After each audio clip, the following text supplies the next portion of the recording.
sleeping at the trailhead of Mount Borah, or Borah Peak, depending who you ask. Gonna start at about 5 tomorrow is the goal, 5:15, and expects to take about 8 hours. And so 2 other groups that are going to hike it tomorrow that are also camping here. Talk to them for a little bit, so I will see them. And I got one more car rolling up, so we might have a crowd for a weekday. We'll see. 6:20 after a start at 5:02. Sun's starting to rise. It's steep, not Boundary Peak steep, but it's steep.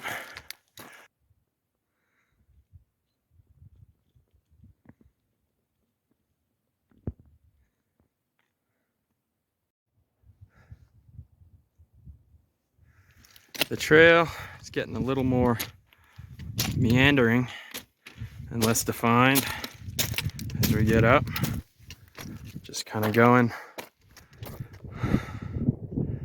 Trail runners passed me. Haven't seen the guy that started super early. One party visible down below. The red little jacket you can see. Let me zoom in.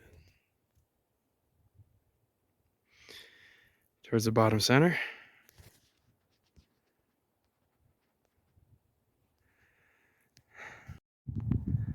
I may have reached what they call Chicken Out Ridge. You can see it just goes down, but this may be hard to read. There's a cairn like right there. Definitely looks like a cairn. So onwards and upwards. The actual snow bridge, somebody rigged up very new rope.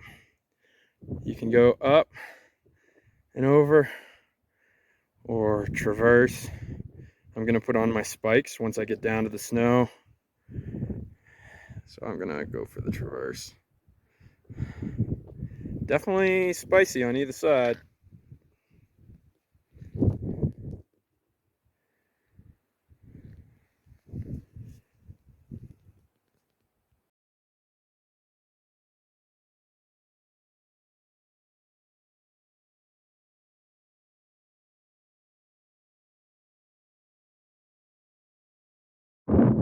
Summit of Borah Peak.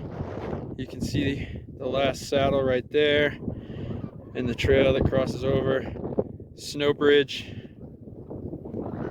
is on that snow area to the right there. And Chicken Out Ridge takes you all the way down. McKay, Idaho.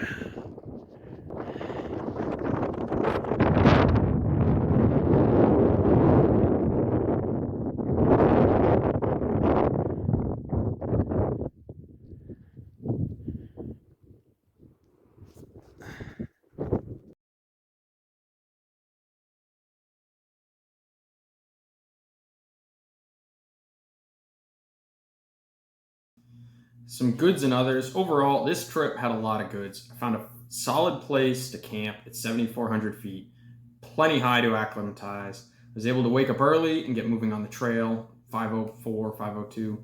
I wanted to get to Salt Lake City area by the evening, which was a 4-hour drive away. And then the trail was well developed. I had the right gear. This one, just fantastic hike overall.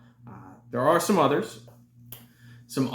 Bug spray is the big one. Where I live, bugs are rarely a problem. So this has developed a bad habit of not having bug spray. This mountain had pretty intense mosquitoes until I escaped the tree line, which is a good deal hike up.